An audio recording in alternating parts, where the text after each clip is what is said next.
Welcome back to the Daily News. With me now is Cinda Seamon, and she is, of course, with the fire department, and we have lots to get to.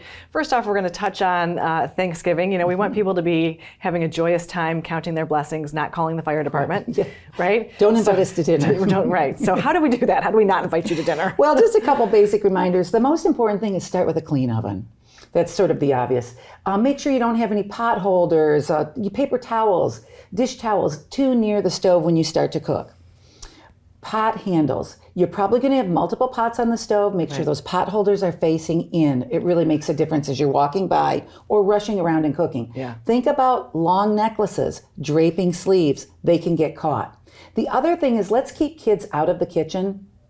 Create a space for them where they're doing crafts, they're playing games, they're watching movies, they're reading books. Let's keep kids out of the kitchen as well. So that might be just some basic things to think about to put that fire safety, cooking safety back in your mind. Yeah, so we can have a great dinner and not worry about anything. So, but now we're going to get some fun stuff because we are right in the holiday season, and I know you guys do so many wonderful things for the community. Tell us about them. Well, first of all, our holiday lights at Station 3, which that's the station on 278, right near Port Royal and next to First Pres Church. Those holiday lights will go live on Thanksgiving Day. Such a great thing to look forward to.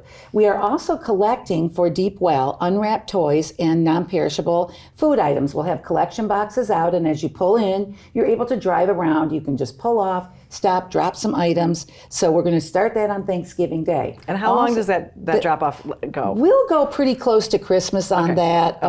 No cash donations, but the other items. But yeah, pretty close to Christmas. We'll run it as long as there's really a lot of drop-offs. We'll kind of keep it going. Then we have Santa mail. So any kids that want to write a letter to Santa, every fire station plus fire rescue headquarters has a Santa mailbox. We'll expedite that to the North Pole. They will get a letter back from Santa, so make sure their return address is on there, but that's a lot of fun to get that letter back from Santa. So exciting. I know.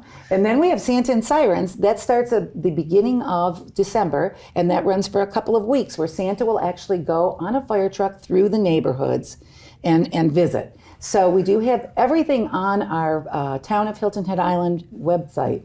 There's a whole list as you scroll down of Santa mail, Santa and Sirens, and also the night that Santa travels, you will be able to track where he is, so you'll know how close he's getting to your house. So that's a lot of fun as well. Yeah. So lots of really fun things coming up, starting Thanksgiving Day. Yeah.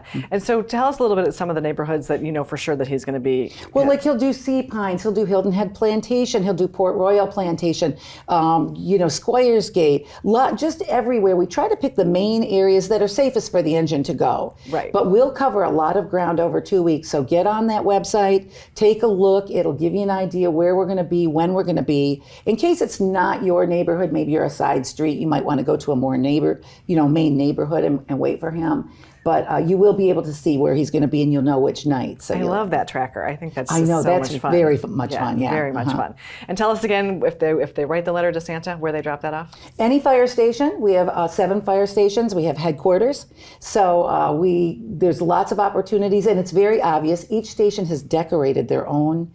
They've customized their own Santa mailbox, so it's very that's obvious. Fun so too. it's fun. Yeah, very festive. And the kids can always stop in the station and get a tour of the station if they want while they're visiting and dropping off the letter. While they're dropping off their letter. So what sure, a great talk with idea. the firefighters and see the station as well. Okay, so also one thing we want to touch on before we go is keep the wreath green. Tell us about that. We have a 8-foot wreath at the entrance of Station 3, and it will have all green lights on it.